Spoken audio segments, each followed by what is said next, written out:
یہ حرام ہے، نجس ہے، اس کا گوشت کھانا ہی حرام نہیں بلکہ یہ زندہ یا مردہ اس کی کسی بھی چیز سے آپ فائدہ حاصل نہیں کر سکتے۔ جدید تحقیقات کے مطابق خنزیر کے خون، گوشت اور آنتڑیوں میں خطرناک کیڑا موجود ہوتا ہے جو لمبے لمبے ٹیپ وارم دھاگے کی شکل میں ہوتا ہے اور اس کے انڈے چھپے ہوئے ہوتے ہیں۔ سور کے کھانے میں کئی خرابیاں ہیں۔ ایک تو یہ کہ اس کے گوشت میں جراثیم کثرت سے پیدا ہوتے ہیں جسے دودتل خنزیر کہتے ہیں اور وہ نقصان دہ ہوتے ہیں، مضر ہوتے ہیں۔ دوسرے اس کے قلب کے گرد، دل کے ارد گرد ایک خاص قسم کی چربی پیدا ہو جاتی ہے جس کی وجہ سے قلب کی حرکت میں خلل آ جاتا ہے، اس کو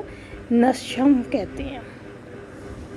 اور امریکہ میں جو ریسرچ کی گئی اس کے مطابق ان کے سائنٹسٹ نے یہی کہا کہ فوری موت جو حرکت قلب کے بند ہونے کی وجہ سے واقع ہوتی ہے وہ بھی اکثر و بیشتر سور کھانے کا نتیجہ ہے۔ یہی وجہ ہے کہ وہاں کی ایک سوسائٹی نے اس کے خلاف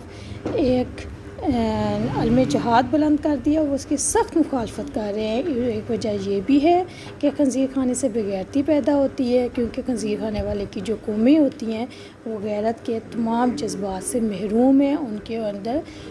فحش کام بہت زیادہ اور تیزی سے پھیل رہی ہیں، فحاشی بہت تیزی سے پھیل رہی ہے۔ وما اہل لغیر اللہ، اور جس پر غیر اللہ کا نام لیا جائے، اس میں وہ جانور آ جاتے ہیں جو جاہل مسلمان اپنے فوت ہونے والے بزرگوں کی محبت اور عقیدت میں ان کی رضا، ان کا قرب حاصل کرنے کے لیے یا ان سے ڈرتے ہوئے یا ان سے امیدیں رکھتے ہوئے قبروں اور آستانوں پر ذبح کرتے ہیں۔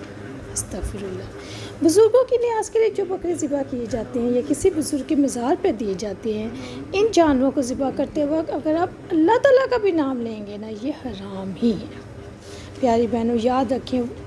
وہ چیزیں جس پر غیر اللہ کا نام پکارا جائے اس لیے حرام ہے کہ ان کا رخ اللہ تعالیٰ کے سوا کسی اور کی طرف کر دیا جاتا ہے، تو پھر توجہ کا مرکز بدل جاتا ہے، روح پاک نہیں رہتی، دل اللہ تعالیٰ کے لیے خالص نہیں رہتا، اور جو نام تو کا لیا جاتا ہے لیکن دوسری جگہوں پہ ذبح کیے جاتی ہے اور نیت کچھ اور ہوتی ہے تو وہ بھی حرام ہے۔ اور ان جانوروں کے حرام کرنے کی وجہ بھی یہی ہے جو آستانوں وغیرہ پر اور مزاروں پر ذبح کیے جاتے ہیں، کیونکہ ان کا ذبح کرنے کا مقصد اللہ تعالیٰ کی رضا نہیں ہے بلکہ قبروں والوں کو خوش کرنا ہے، ان کی رضا حاصل کرنا ہے، جو کہ شرک ہے۔ اور اس کا مقصد اللہ تعالیٰ کی، اس کو ذبح کرنے کا مقصد بھی اللہ تعالیٰ کی تعظیم نہیں بلکہ اللہ تعالیٰ کے سوائے بزرگوں کی تعظیم ہے۔ اسی طرح آپ دیکھیے کہ ان کے حرام ہونے کی اور کیا وجہ ہے جو آستانوں وغیرہ پر ذبح کیے جاتے ہیں، کہ ان جانوروں کو ذبح کرنے کے پیچھے بعض کا غیر اللہ کا خوف بھی ہوتا ہے جو کہ شرک ہے۔ حضرت ابن عباس رضی اللہ عنہ سے روایت ہے کہ اہل جاہلیت کچھ چیزیں کھاتے تھے، کچھ چیزوں کو مکروہ سمجھتے ہوئے چھوڑ دیتے تھے، پھر اللہ تعالیٰ نے اپنا نبی اکرم صلی اللہ علیہ وسلم بھیجا، اپنی کتاب نازل کی، اپنے حلال کو حلال کہا، حرام کو حرام کہا، بس جو اس نے حلال کیا ہے وہ حلال ہے اور جو اس نے حرام کیا ہے وہ حرام ہے، اور جسے خاموشی اختیار کی وہ معاف ہے۔ اور آپ صلی اللہ علیہ وسلم نے پھر یہ آیت تلاوت فرمائی، اے نبی اکرم صلی اللہ علیہ وسلم، ان سے کہہ دیجئے کہ جو وہی میرے پاس آئی ہے اس میں تو کوئی ایسی چیز نہیں پاتا جو کسی کھانے والے پر حرام ہو، الا یہ کہ وہ مردار ہے یا بہایا ہوا خون یا سور کا گوشت ہو، کہ وہ ناپاک ہے یا فسق ہو، اللہ تعالیٰ کے سوا کسی اور کے نام پر ذبح کیا گیا۔ سنن ابی داؤد حدیث نمبر 3800۔ اسی طرح اس جو بزرگوں کے مزار پر حرام ذبح کیا جاتا ہے آستانوں پر، اس کے حرام ہونے کی چوتھی وجہ یہ ہے کہ ان جانوروں کو ذبح کر کے غیر اللہ سے امیدیں باندھی جاتی ہیں، جو کہ شرک ہے۔ غیر اللہ کی رضا، اس کی تعظیم کرنا، ان سے خوف رکھنا، ان سے امیدیں باندھنا، یہ سب بھی شرک میں آتا ہے۔ مردار کیوں حرام ہے؟ مردار کھانے سے انسان کا بدن متاثر ہوتا ہے کیونکہ مردار میں کئی قسم کے جراثیم پیدا ہو جاتے ہیں جو انسان کو نقصان پہنچاتے ہیں۔ اللہ تعالیٰ انسان کو نقصان سے بچانا چاہتا ہے، اس لیے مردار حرام ہے۔ اور یاد رکھیں جو چیز انسان کے بدن پر اثر انداز ہوتی ہے اس سے انسان کی روح اور اس کا اخلاق بھی متاثر ہوتا ہے، جیسے گدھ، آپ دیکھ لیں گدھ ولچر مردار کھاتا ہے، اگر کوئی گدھ کھائے گا تو اس کی روح اور اس کا اخلاق بھی اس سے متاثر ہوگا، اس لیے مردار حرام ہے۔ اور انسان کی فطرت سلیم مردار سے نفرت کرتی ہے، اس لیے بھی مردار حرام ہے۔ اسی طرح اب آپ دیکھیں کہ اب ہم یہ دیکھیں گے کہ جانوروں میں تو ہم نے دیکھ لیا کہ وما اہل لغیر اللہ کے زمرے میں جو چیزیں آ گئیں جس پر غیر اللہ کا نام پکارا جائے، لیکن جانوروں کے علاوہ کون سی اشیاء ہیں؟ جو چیزیں بھی غیر اللہ کے نام پر نظر و نیاز اور چڑھاوے کی ہوتی ہیں وہ بھی اس کے تحت آ جاتی ہیں اور حرام ہیں۔ مثال کے طور پر قبروں کے ارد گرد سے خرید کر یا وہاں جا کے دیگیں، مٹھائی اور پیسے وغیرہ فقراء اور مساکین کو تقسیم کرنا، نظر و نیاز کے پیسے وہاں صندوقچی میں ڈالنا، چھوٹے جو باکس رکھے ہوتے ہیں،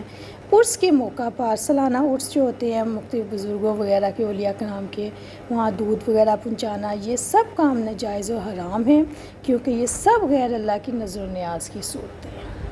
اب آپ دیکھیں نا، جب اب آپ اپنے ایریے میں آپ نے کسی کو کھانا کھلانا ہے، دودھ پلانا ہے، کوئی بھی موقع، آپ موقع کے بغیر آپ ضرور لوگوں کا خیال کریں تو اس میں کوئی حرج نہیں ہے، لیکن آپ کسی خاص آستانے پر، مزار پہ جا کے جب یہ کام کریں گے تو وہ سب حرام ہو جائے گا۔ نظر و نیاز کیوں حرام ہے؟ نظر بھی نماز اور روزے کی طرح عبادت ہے، اور عبادت کی ہر قسم اللہ تعالیٰ کی ذات کے لیے مخصوص ہے۔ حضرت ثابت بن ضحاک رضی اللہ عنہ کا بیان ہے کہ ایک شخص نے ایت رسالت میں یہ نظر مانی کہ بوانہ جا کر اونٹ کی قربانی کروں گا، نہر کروں گا۔ پھر رسول اکرم صلی اللہ علیہ وسلم کے پاس آ کے آپ صلی اللہ علیہ وسلم کو اپنی نظر کی خبر کی، فرمایا جاہلیت کے آستانوں میں سے کوئی آستان تو وہاں نہیں تھا؟ صحابہ نے عرض کیا نہیں۔ فرمایا وہاں کوئی تہوار تو نہیں منایا جاتا تھا؟ بولے نہیں۔ فرمایا اپنی نظر پوری کر لے کیونکہ اس نظر کا پورا کرنا منع ہے جس میں اللہ تعالیٰ کی نافرمانی ہو۔ یعنی اس نے صرف یہ نظر مانی تھی کہ وہاں بوانہ میں ان کا بہت مشہور عربوں کا بازار لگتا تھا اور لوگ وہاں پہ میلہ بھی لگتا تھا، بازار بھی ہوتا، تو لوگ جا کے تجارت کرتے تھے، تو اس کی نیت صرف یہ تھی کہ میں جب میرا کام پورا ہوگا، نظر مانی تھی تو میں وہاں جا کے اونٹ ذبح کروں گا، لیکن اس کی اور نیت غیر اللہ کے حوالے سے کوئی نہیں تھی۔ تو پھر حضور صلی اللہ علیہ وسلم نے کہا کہ اپنی نظر کو پورا کر لو۔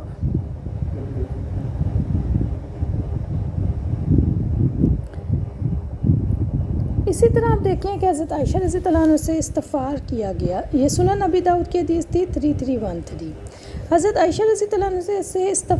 استفسار کیا گیا کہ اجمی لوگوں کے تہواروں میں ذبح ہونے والے جانوروں کا گوشت کھانا حلال ہے یا نہیں؟ تو حضرت عائشہ رضی اللہ عنہ نے فرمایا جو جانور خاص اس دن کے لیے ذبح، یعنی خاص تہوار کے لیے، اس کو مت کھاؤ۔ اور پیاری بہنوں، آپ یہ دیکھ لیں کہ خاص تہوار کے لیے جب آپ ذبح کریں گے، جیسے اب ہمارے بہت زیادہ محرموں میں بہت زیادہ ہوتا ہے کہ خاص اس دن کے لیے ذبح کر کے، جانور ذبح کر کے حلیم وغیرہ پکائی جاتی ہے، اور نیت یہی ہوتی ہے کہ ہم حضرت امام حسین کے نام پر ذبح کر رہے ہیں اور ہم کھانا بانٹ رہے ہیں۔ اسی طرح 12 ربیع الاول والے دن بھی یہی نیت ہوتی ہے، شب برات والے دن یہی نیت ہوتی ہے۔ خاص تہوار والے دن جب آپ گوشت کو ذبح کر کے کسی بھی صورت میں پکائیں گے تو وہ حرام ہوگا۔ فمن استر